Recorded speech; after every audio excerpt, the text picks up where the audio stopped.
హైదరాబాద్లో ఓ న్యూస్ ఛానల్లో చర్చా కార్యక్రమంలో విజయ విహారం ఎడిటర్ రమణమూర్తిపై జరిగిన దాడిని సిపిఐ రాష్ట్ర కార్యదర్శి గుజ్జల ఈశ్వరయ్య తీవ్రంగా ఖండించారు. భిన్నాభిప్రాయాలను చర్చల ద్వారా ఎదుర్కోవాల్సింది పోయి భౌతిక దాడులకు పాల్పడడం ప్రజాస్వామ్యానికి విరుద్ధమని ఆయన పేర్కొన్నారు. ఈ ఘటనకు బాధ్యులపై కఠిన చర్యలు తీసుకుని దాడికి పాల్పడిన వ్యక్తిని వెంటనే అరెస్ట్ చేయాలని ఆయన డిమాండ్ చేశారు. హైదరాబాద్ కేంద్రంలో ఒక న్యూస్ ఛానల్లో చర్చా వేదికలో కూర్చొని చర్చలో భాగస్వామైనటువంటి విజయ విహారం ఎడిటర్ రమణమూర్తి గారి పైన ఆర్ఎస్ఎస్ గూండాలు దాడి చేయడాన్ని భారత కమ్యూనిస్ట్ పార్టీ సిపిఐ ఆంధ్రప్రదేశ్ రాష్ట్ర సమితి తీవ్రంగా ఖండిస్తూ ఉన్నది. అభ్యుదయ కాముకులు, మేధావులు, ప్రజాస్వామికవాదులంతా కూడా ఇలాంటి చర్యలను నిరసించమని చెప్పేసి పిలుపునిస్తూ ఉన్నాం. ఛానల్లో చర్చలో జరిగే సందర్భంలో ఆర్ఎస్ఎస్ గుండా అయినటువంటి కశ్యప్ రెడ్డి చర్చను ఎదుర్కోలేక ఎదురుదాడి చేసి చెప్పుతో కొట్టడం సభ్య సమాజం తలదించుకునే పద్ధతుల్లో ఈరోజు కొనసాగుతుందని చెప్పి తెలియజేస్తా ఉన్నాం.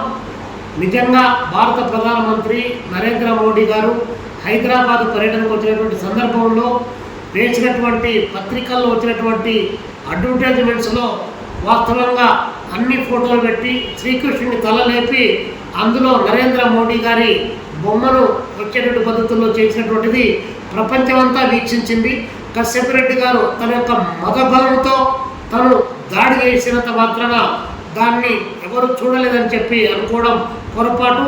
హిందూ మతం పైన కానీ, హిందూ ధర్మాలపైన కానీ, ధార్మిక వ్యవస్థలపైన కానీ ఏమాత్రం నమ్మకం లేనటువంటి సంస్థ ఆర్ఎస్ఎస్, దానికి ప్రతిరూపం కశ్యప్ రెడ్డి లాంటి వాళ్ళు అన్నటువంటిది తేటతెల్లమవుతా ఉంది. ఈరోజు ప్రశ్నను ఎదుర్కోలేక విజయ విహారం ఎడిటర్ రమణమూర్తి గారి యొక్క మేధా సంపత్తిని ఎదుర్కోలేక హిందూ మతంలో ఇలాంటి గూండాలు, రౌడీలు దూరి ఆ మతానికి ఉన్నటువంటి ప్రాధాన్యతను దెబ్బతీస్తున్నారనేటువంటి అంశాన్ని ఎదుర్కోలేక ఈరోజు భౌతిక దాడులకు కూరుకోవడం అత్యంత దుర్మార్గమైన చర్యగా మేము భావిస్తా ఉన్నాం. ఈ చర్యను తీవ్రంగా ఖండిస్తున్నాం.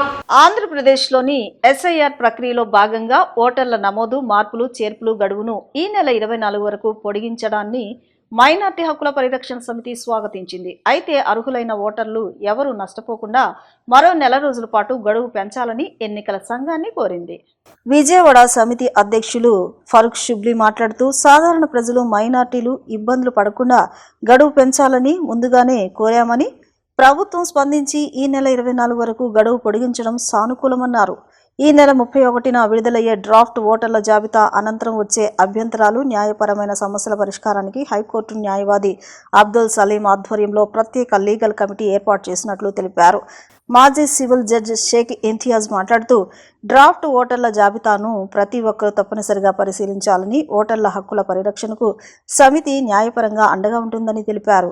ఏదైతే ఎస్ఐఆర్ ప్రక్రియ జరుగుతుందో మొత్తం రాష్ట్ర వ్యాప్తంగా, దేశవ్యాప్తంగా జరుగుతుంది. అందులో మరీ ముఖ్యంగా జూన్ 15వ తారీఖు నుంచి ఏదైతే ఎస్ఐఆర్ ప్రక్రియ మొదలైందో అందరికన్నా ముందు మైనారిటీ హక్కుల పరిరక్షణ సమితి, రాజకీయ పార్టీలు కూడా ఈ డిమాండ్ చేయకముందే మీరు మీడియా మిత్రులందరూ కూడాను సహకారంతో ఆ రోజున ఎన్నికల అధికారి గారిని మనం వెళ్ళి కలిసి దీన్ని ఇంకొంచెం ఎక్స్టెండ్ చేయాలి అని చెప్పేసి మనం ఒక డిమాండ్ అనేది రేస్ చేయడం జరిగింది. దాని తర్వాత అన్ని రాజకీయ పార్టీలు కూడాను ఆ డిమాండ్ని అందుకున్నాయి. అల్హమ్దులిల్లా ఈ రోజున కూడాను ఇవాళ 14th జూలై కాబట్టి ఇవాళ లాస్ట్ డే. ఎలాగైనా కానీ ఇంకొక నెల రోజులైనా కానీ పెంపొందించాలి, దీన్ని పెంచాలి అని చెప్పేసి మనం డిమాండ్ చేద్దాం అని చెప్పేసి మీడియా సమావేశం ఇన్వైట్ చేయడం జరిగింది. ఇంతలోనే మనకి ఎన్నికల అధికారి దగ్గర నుంచి అఫీషియల్ ప్రెస్ స్టేట్మెంట్ అనేది వచ్చింది. అదేంటంటే 24th వరకు, అంటే 10 రోజులు ఇంకా దీన్ని ఎక్స్టెండ్ చేయడం జరుగుతుందని చెప్పేసి. అందరికన్నా ముందు ఆ రాష్ట్ర ప్రభుత్వానికి, అదేవిధంగా ఎన్నికల అధికారులకు, దాని తర్వాత మీడియా మిత్రులకు సైతం కూడా. ఎందుకంటే మేము లేవదీసినటువంటి ఏదైతే డిమాండ్ ఉందో ఆ డిమాండ్ని మీరు నొక్ అండ్ కార్నర్ మొత్తం రాష్ట్ర వ్యాప్తంగా కూడాను ప్రతి చోట తీసుకెళ్లడంలో సహకారం అందించినటువంటి మీడియాకు కూడాను మనస్ఫూర్తిగా ధన్యవాదాలు తెలియజేస్తూ, అదేవిధంగా ఈ ఎన్నికల ప్రక్రియ అనేది, ఈ ఎస్ఐఆర్ ప్రక్రియ అనేది 24th జూలైకి అయిపోయిన తర్వాత డ్రాఫ్ట్ పబ్లికేషన్ వచ్చేసి 31st జూలైన డ్రాఫ్ట్ పబ్లికేషన్ రిలీజ్ అవుతుంది. దాని తర్వాత జరిగేటటువంటి ఏదైతే ప్రక్రియ ఉందో అబ్జెక్షన్స్ కానివ్వండి, లేకపోతే ఇతరత్ర ఏదైతే లీగల్ కాంప్లికేషన్స్ ఉన్నాయో ఈ లీగల్ కాంప్లికేషన్స్కి ఏ రకంగా అడ్రస్ చేయాలి అని చెప్పేసి ఒక సామాన్య ప్రజల్లో సైతం కూడాను ఇది ఒక $1 మిలియన్ క్వశ్చన్గా ఉంది. కాబట్టి మైనార్టీ హక్కుల పరిరక్షణ సమితి లాస్ట్ 1 మంత్ నుంచి రాష్ట్ర వ్యాప్తంగా 65 నియోజకవర్గాల్లో ప్రత్యేక అంటే డెస్క్లు అనేది ఏర్పాటు చేసి 65 నియోజకవర్గాల్లో కేవలం మైనార్టీ వర్గానికే కాకుండా, ఎందుకంటే ఎస్ఐఆర్ ప్రక్రియ అనేది అందరికీ, కానీ మైనార్టీ ముస్లిమ్స్ అయితే కొంచెం ప్యానిక్ అవుతున్నారు కాబట్టి దానికి ఇంకొంచెం ఎక్కువ కాన్సన్ట్రేట్ చేయడం జరిగింది. కాబట్టి అన్ని చోట్ల కూడాను 65 నియోజకవర్గాల్లో ఈ యొక్క స్పెషల్ డెస్క్లు అనేది ఏర్పాటు చేసి కార్యక్రమాన్ని నిర్వహించడం జరిగింది. ఆ ఎస్ఐఆర్ ప్రక్రియ మన రాష్ట్రంలో కూడా పోయిన నెల 14వ తేదీ ప్రారంభమైంది. ఆ ప్రక్రియ స్టార్ట్ కాకముందు నుంచి కూడా ముఖ్యంగా మిత్రులు షిబ్లీ గారు మా అందరితో సంప్రదించి ప్రక్రియలో సామాన్యుడిని, మరీ ముఖ్యంగా మైనారిటీస్ ఎవరెవరైతే ఉన్నారో చదువు రాని వాళ్ళు, ప్రక్రియ గురించి తెలియని వాళ్ళకు ఏ రకంగా మనం సహకరించవచ్చు అని చెప్పి ఒక ఆలోచనతో ఒక గత నెల నుంచి బాగా ప్రక్రియ గురించి సామాన్యుల్లో ఏ రకంగా దీన్ని మనం ఎస్ఐఆర్ ప్రక్రియ ఏదైతే ఉందో, ఎలక్షన్ ఆయన ఎన్యూమినేషన్స్ ఏదైతే ఉన్నాయో అది ఏ రకంగా చేయాలనే ఉద్దేశంతో గ్రామాన ముఖ్యంగా 65 కాన్స్టిట్యూన్సీలు అయితే పూర్తిగా కాన్సన్ట్రేట్ చేయడం జరిగింది. మొత్తం రాష్ట్రం అంతా చేయడం జరిగింది. మంచి ఫలితాలు కూడా వచ్చాయి. అందులో ముఖ్యంగా బిగినింగ్లో కొద్దిగా బిఎల్ఓస్ రాకపోవడంతో ఎంఎస్పిహెచ్ అధ్యక్షులు గారు షిబ్లీ గారు ఆయన బృందము చీఫ్ ఎలక్షన్ పోయి ఆయన కలవడం, కొంచెము ఈ కాలం పొడిగిస్తే బాగుంటుందని చెప్పి ఆయన రిక్వెస్ట్ చేయడం జరిగింది. ఈ రకంగా మిగతా పార్టీలు కూడా రిక్వెస్ట్ చేయడం జరిగింది. गुज़िश्ता कई दिनों से SIR के सिलसिले में आंध्र प्रदेश के मुख्तलिफ़ अज़ला में इनकी टीम काम कर रही है और गुज़िश्ता इलेक्शन कमिश्नर से भी बात करके कुछ इजाफ़े की बात हुई. आज इलेक्शन कमिश्नर आपका 10 दिन का इजाफ़ा किए SIR के सिलसिले में और मज़ीद कुछ 20 दिन के इजाफ़े के लिए कोशिश जारी है. और उसके साथ साथ तमाम अवाम और ख़ुसूसन मुसलमानों से इत्मीनान रहने के लिए, और इस सिलसिले में अगर कोई आपका नाम इंदराज नहीं हुआ नाम की गलती की वजह से या किसी और छोटी छोटी गलतियों की वजह से घबराने की ज़रूरत नहीं है. MHPS और एक लीगल टीम पूरी रियासत भर के वकला की रख कर और उसके इंदराज के लिए एक अहम कोशिश जारी है. విద్యార్థులు ఉన్నత లక్ష్యాలను సాధించేందుకు కష్టపడి చదవాలని జిల్లా కలెక్టర్ డికే బాలాజీ సూచించారు. మచిలీపట్నంలోని పాండురంగ హైస్కూల్, రుస్తుంబాద పార్కులో నగరపాలక సంస్థ బాలికల ఉన్నత పాఠశాలను ఆయన సందర్శించారు. ఈ సందర్భంగా జిల్లా కలెక్టర్ మాట్లాడుతూ ఉన్నత లక్ష్యాలను సాధించేందుకు విద్యార్థులు కష్టపడి చదవాలని, క్రమశిక్షణతో కూడిన విద్య భవిష్యత్తును పునాది అని ఉద్బోధించారు. విద్యార్థులతో మమేకమై వారి వద్ద ఉన్న లక్ష్యాల గురించి అడిగి తెలుసుకున్నారు.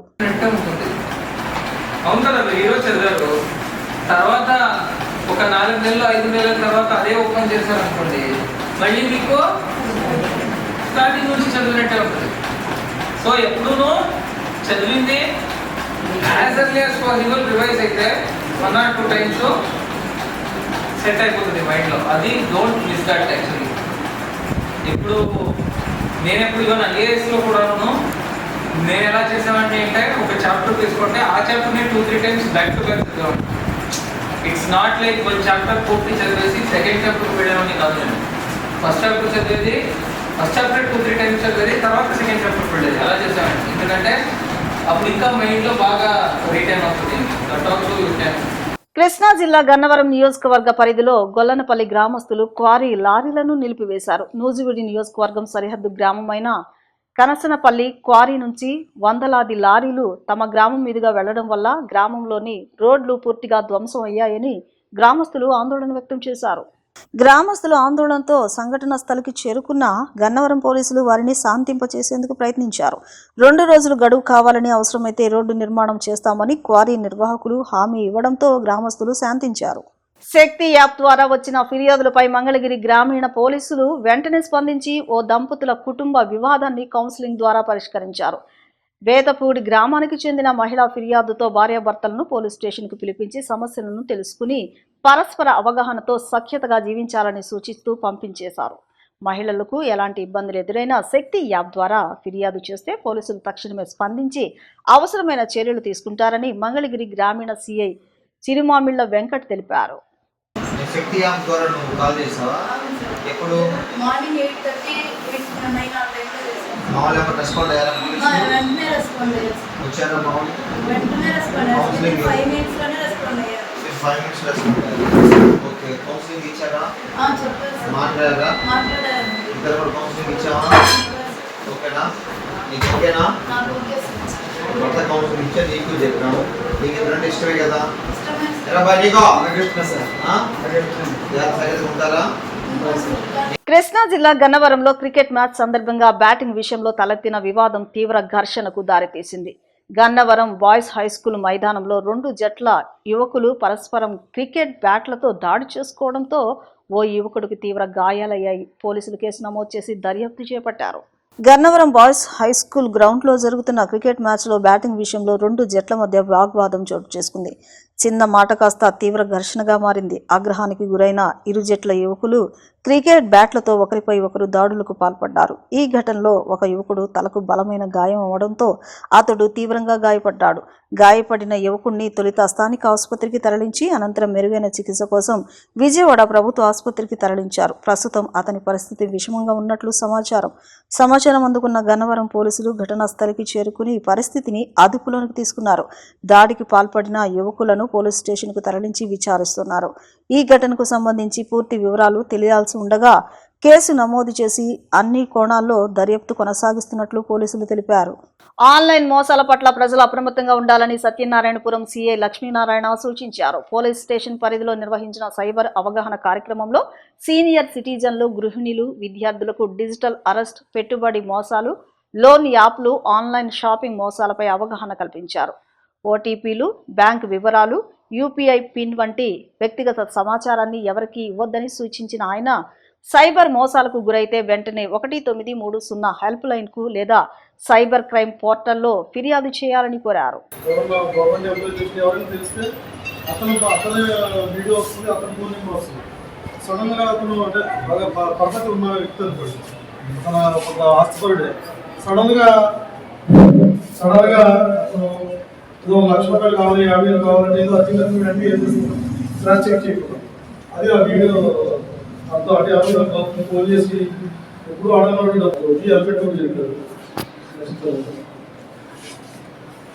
ఇంపార్టెంట్ ఎందుకంటే మన డబ్బులు కూడా ఈ మధ్యన ప్రతిదీ కూడా డిజిటల్ అయిపోయింది కాబట్టి మనం ముందు పార్టీలో పర్సనల్ మెయింటైన్ చేసుకోవడం అంతా ఫోన్పే అయిపోయింది కాబట్టి తొందరగా పెద్ద అమౌంట్ ఇంకోటి ఏదో అప్లై చేసుకుని అది ప్రాపర్టీ అవి ఒకేసారి మనకు ఒకప్పుడు వస్తున్నారు, రోజు వస్తున్నారు 20 లక్షలు, 20 లక్షలు అయిపోయింది. ఆర్డర్ కన్ఫర్మ్ అయింది.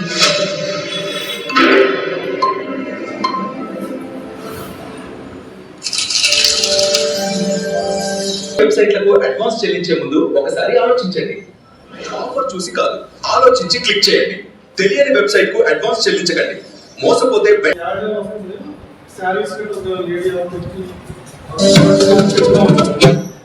వచ్చినప్పుడు ఆ శారీస్ ఏంటి అలా వస్తూ ఉంటుంది. ఆ రేటు దానిలో క్లిక్ చేయగలిగి చెప్పండి.